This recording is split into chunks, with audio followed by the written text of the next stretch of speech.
When you talk about Shiva, there is no parentage, there is no place of birth. It's very common to refer to Shiva as Yaksha Swarupa. Yakshas means always those kind of beings which are not human.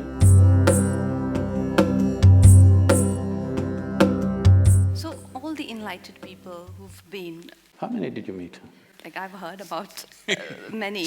Like, say Krishna or Muhammad or Ram or Christ, Buddha, all the enlightened people who've been on this planet, there is some sort of mention of their birth or death.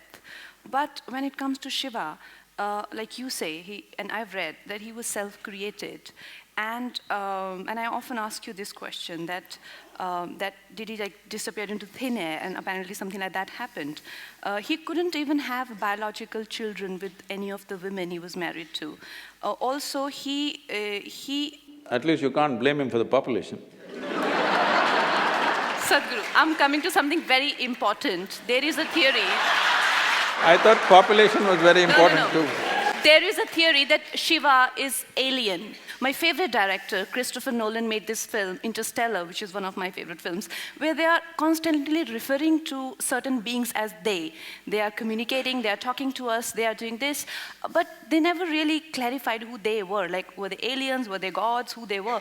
And Sadhguru, like this, I think I felt it in, like when any creative idea comes to me, it has absolutely no intellectual grounds where I can go back and track it down. It's literally like a mail dropped in my head. It seems like it's from an outside space. This is not a confession.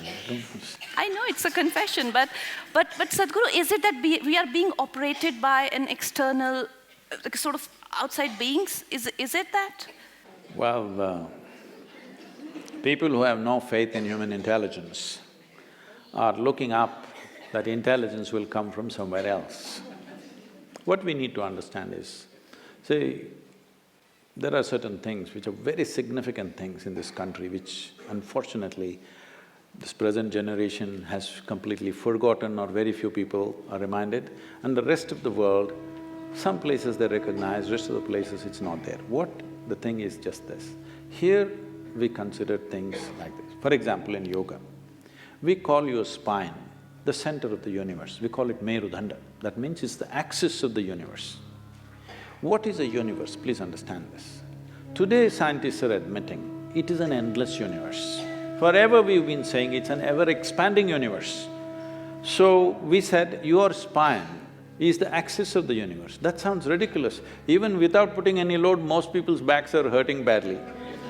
They can't even walk or run or do anything.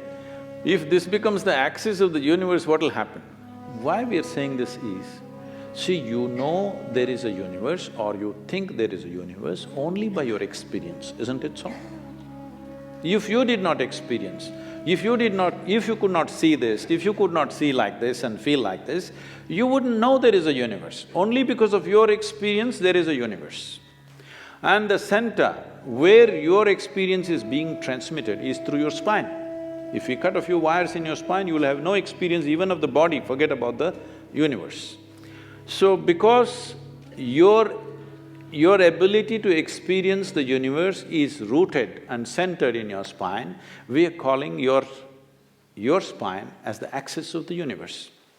Suppose this hall, see now we know the boundaries of this hall. Now we can debate whether this is the center of this hall or that is the center of this hall. Suppose there are no boundaries to this hall.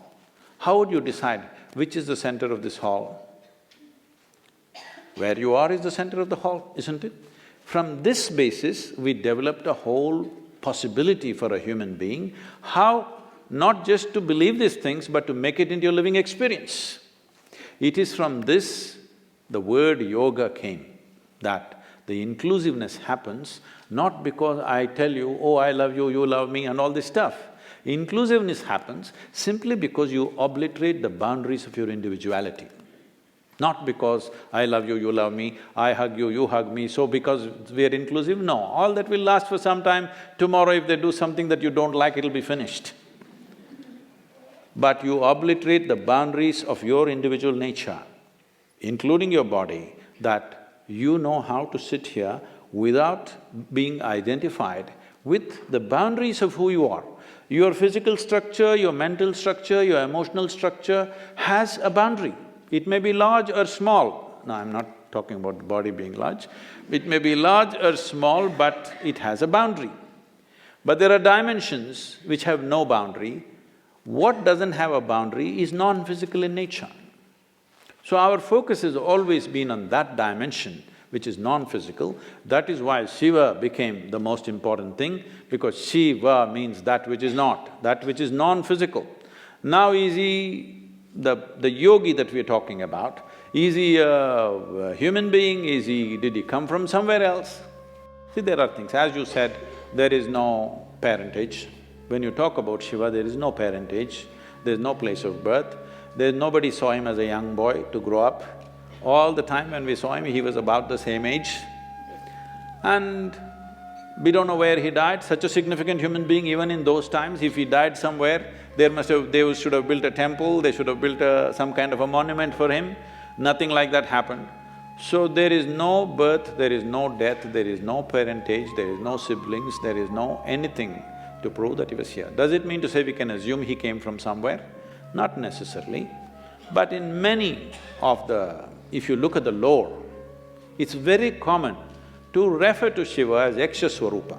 This means, Yakshas means always those kind of beings which are not human, but who supposed to have existed in the natural environment in this planet, in the forests and other things. Whatever we were referring to, some kind of beings or creatures or whatever you want to call them, who are not human in nature. So many times in the lore, you will see any number of songs and other things talking about Shiva as a Yaksha Swarupa. So there are many things which point, but there is no specific proof that he came from elsewhere.